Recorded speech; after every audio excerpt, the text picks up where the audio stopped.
naging malupit ako sa'yo. Sa iyong pamilya. Diyos ko, patawarin niyo ako. Patawarin niyo ako. Kailangan kong pigilan ang gusto nilang gawin kay Sergio. Kailangan ko yung pigilan. Tuloy ka! Ayos na ang lahat. Congratulations, Miss Aldama. Ikaw na ngayon ang mag-iisang may-ari ng Hacienda Santibanez. Sa araw na ito, babawiin ko ang aking mga promissory notes at magbibitiw na ako sa trabaho ko sa club.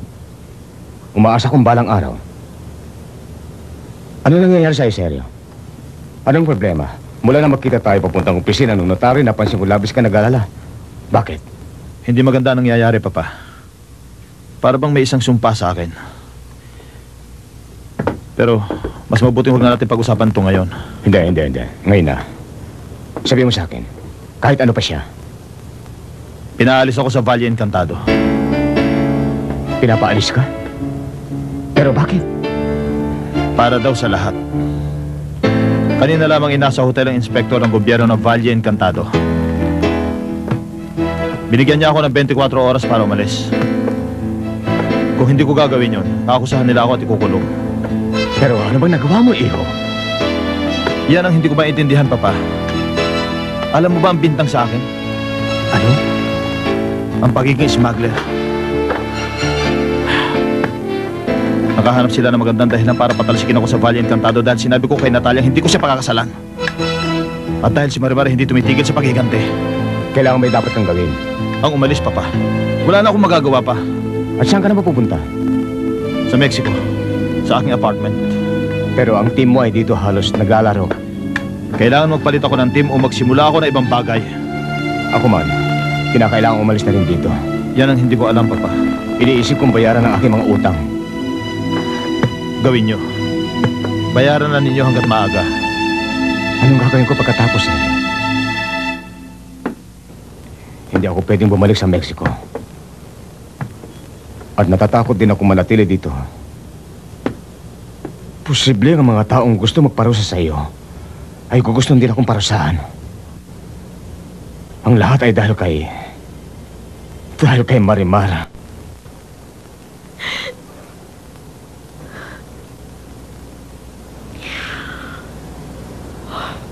Hindi na ako dapat pang umiyak.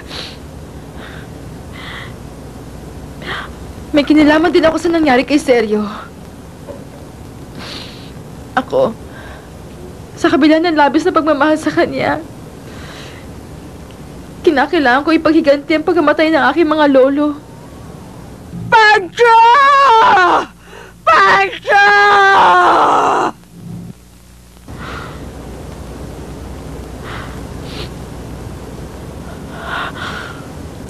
Bukas yan! Magandang umaga, Senyor Aldama. Magandang umaga. Pasok ka.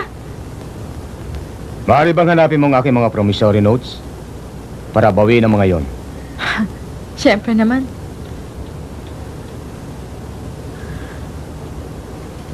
Hayan ang lahat. At ito naman, ang pera mo. Oh. Marimar, costeñita soy. At ngayon, ano naman ang gagawin mo? Aalis na ako bukas. Pupuntahan ko sa Mexico sina Angelica at Rafaelito. Sayang at kinailangan naming ibenta ang hacienda. Pwede sana ako umuwi doon kung gusto ko. Seryo, ang anumang meron ako ay iyon na rin. Salamat, Inocencia. Ano naman ang gagawin mo sa iyong football? Wala muna sa ngayon. Kapag nasa Mexico na ako, kakausapin ko ang may-ari ng team at ipaliliwanag ko sa kanya ang lahat. At tingnan natin ang desisyon. Seryo, ang hacienda ko at ang mga lupain ay iyon na rin. Maaari mong gawin ang lahat ng naisin mo. At bibigyan kita ng malawak na karapatan. Pakiusap lang, tanggapin mo. Tanggapin mo. Ang lahat ngayon maayos na. Natutuwa ako't madaling nalutas ang iyong mga problema. Kung meron akong pagsisisihan sa buong buhay ko, yun ay pagtanggap ng pera mo bilang pautang. Ay, huwag ka naman masyadong umangan. Kung tutuusin, maswerte ka't nakita mo ako na nagpahiram sa iyo ng ganon. Pero hindi dahil sa kabaitan, kundi para makapakiganti ka. Ganun ba man? nga ang salamat sa akin na asikaso mo ang pangangailangan mo sa iyong anak. Wala na sana magbibigay ng anuman para sa iyong lupain. Yun ay noon. Pero ngayon, alam mo na ba kung saan ko nakuha ang perang yan? Oo, nasabi mong ibebenta mo ang iyong hasyenda. Ibinenta ko nga. Ah, Ang lupa ay lagi mahalaga, Marimar. Sa iba ito hindi. Pero para sa isang intelihenteng tao, ay oo. salamat at tinawag mo akong intelihente. Iniimbita kita sa aking hasyenda para sa ilang araw ng bakasyon, para makabawi. Mabuhay ka mapayapa at piling ang kalikasan. Wala kang gagawin, mahiga ka sa duyan sa ilalim ng puno. At hayaan mong lumipas sa mga araw. Kalimutan mo ang lahat. Bumalik kang muli sa ganong buhay kahit sandali, katulad nung bata pa tayo. Natatandaan mo? Siyempre, naalala ko. Kung ganon, tanggapin mo. Tanggapin mo at paliligayahan mo ako. Por favor, seryo. Salamat muli sa iyo, Inocencia. Iniisip ko na kapag hindi ko tinanggap, ay parang sinaktan na rin kita. At sa kabilang banda sa tingin ko'y mabuti ang magagawa noon para sa akin. Para makalimutan ang lahat at mapunta sa tahimik na kapaligiran. Kung ganon, seryo. Oo, Inocencia. Tinatanggap ko ang imbitasyon. May kutob akong may ibang nilalaman ng mga salita mo, Marimar. At hindi ka nagkakamali, Senyor Santibanez. Bakit sa akin ka nagpapasalamat sa pagtawag sa intelihente? Dahil ako yun, ang taong intelihente na bumili ng Hacienda Santibanez. Ang ibig mong sabihin, si Elena Sabala? Ang aking legal representative. Sa mga oras na ito, ang Hacienda Santibanez ay akin na. Pati ba yun? Pati ang asyenda ay bahagi pa rin ng iyong paghihigante? Pati yon. Isa yan sa maraming bagay na bahagi ng aking paghihiganti laban sa mga Santibanez. Kaya sinabi ko sa iyo huwag kang umangal.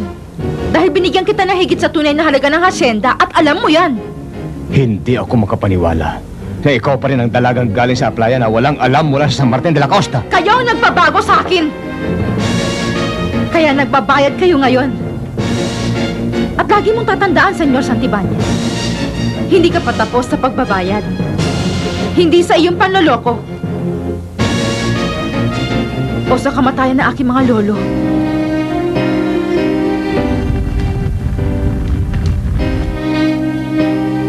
Pero ba't di mo kausapin na may-ari ng team? Oo nga naman, siguradong tutulong yun. No, ayaw kong masangkot sila sa gulo. Binalaan nila ako. Wala akong plano makipag-usap sa kanya habang narito ako. Kaya nakikiusap ako magsalita. Oo, kung ayaw mo, hindi namin gagawin. Pero aalis ka na bukas. Oo. Binigyan nila ako ng permiso na manatili rito ng 24 oras. Hindi ako makapaniwala. Oo nga pare, parang bangungot. Teka, kaya mo kayang mabuhay sa asyenda ni Inocencia? Kailangan ko pansamantala. At least mapapanatag ako. Uuwi ka lang dahil sa relasyon niya ni Esensya? Ano, hindi yon. Para ko na siyang kapatid. Totoo yun, Ricardo. Hindi ako maring umibig sa ibang babae habang nabubuhay pa si Marimar.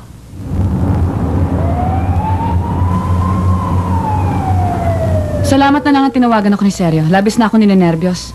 Naikwento niya na sila nato yung nalungkot dahil ibinenta niya ang hacienda at nagsimula siyang uminom.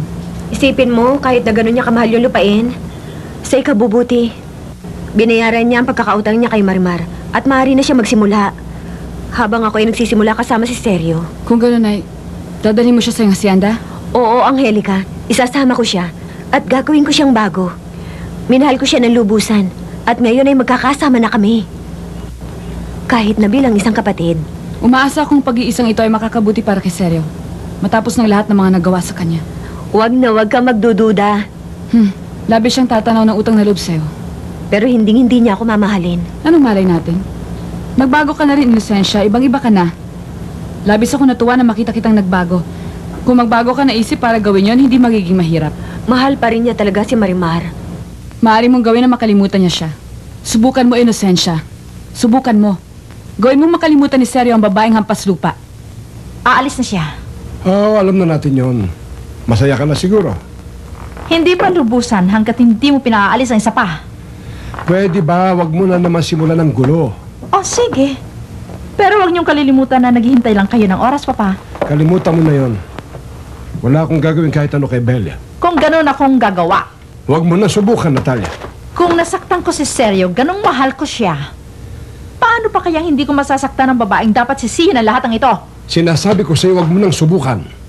Kapag ginawa mo yon, sa unang pagkakataon sa buhay mo, malalaman mo kung ano ang kaya kong gawin.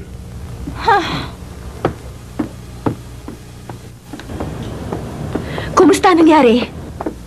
Wala pa siyang balak gawin para sa babaeng yun. Kahit na tinakot ko siya, pero titingnan natin kung sinong mananalo sa labanang ito.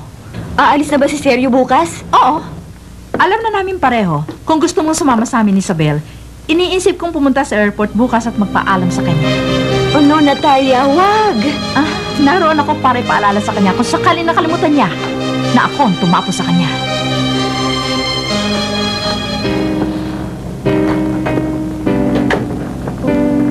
Bakit ka umiiyak ng ganyan, Iha? Dahil napakasawi palad ko, Corazon. Pero ano naman ang problema mo ngayon? Wala at lahat na. Ikwento mo. Ikwento mo sa akin lahat, Iha. Alam mong mahal na mahal kita at nasasaktan na kung makita kang naghihirap. Lagi kong iniisip na magiging maligaya ako sa bawat paghihiganti na gawin ko kay Sergio. Napasukan ng demonyo ang puso ko. Nagmalabis ako. At ngayon parang ako pinahihirapan dahil alam ko naghihirap siya, Corazon. Ang anak ng gobernador ang nanirang puri sa kanya. At pinapaalis siya sa Valle Encantado. Kaawaan siya ng Diyos. Anong gagawin ko para maalis ang bahid na yun sa kanya? Isa pa, dinudungisan nila ang pangalan niya na pangalan din ng anak ko si Crisita. Ay, Iha. May mga taong gumagawa talaga niyan. At kung kakausapin ko ang gobernador at makaawa, para lang patawarin siya dahil wala naman yung katotohanan. Oo, Iha. Gawin mo yun. Gawin mo yun. Pero no, baka maging kapalitan yung pagpapakasal sa kanya. At gagawin ko lang yun kung nakasal sana si Sergio sa kanyang anak. Pero ngayon nakipaghiwalay na siya sa kanya, no? Mautak talaga ang babaeng yun, ano? Hindi niya siya talaga minahal. Isa lang yun sa mga kapritsyo niya. Pag-ibig, ang tinatawag na pag-ibig ay hindi niya nadama sa kanya. Ano magagawa ko para iligtas siya sa akusasyon? Ano? Bueno, kung malalagay ka lang sa gulo, mabuti pang wala na lang. Ang Valle Encantado, kung wala si Sergio, wala na rin ibig sabihin sa akin. No. Wala na akong dapat pag-isipan. Kakausapin ko ang gobernador.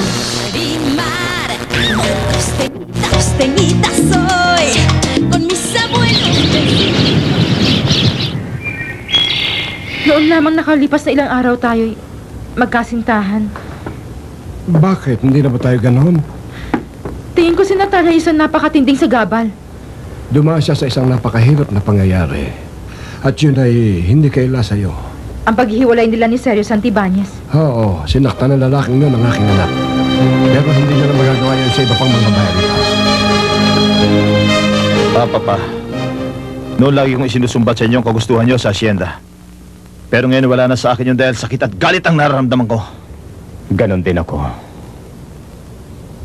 Naiisip ko kung anong sasabihin ni Marimar kapag nalaman niyang titira ako kina Inosensya. Huwag mo na siyang isipin pa. Marami pa tayong masasaktan. Lalo na ikaw makakaranas ng pasakit ng dahil sa kanya. Ano ba niya nakuha mo ang pera sa pamamagitan ng pagbebenta ng hasyenda? Oo. Alam na niya. Dahil sa kanya. Sa kanya. Anong tungkol sa kanya, Papa? Ano?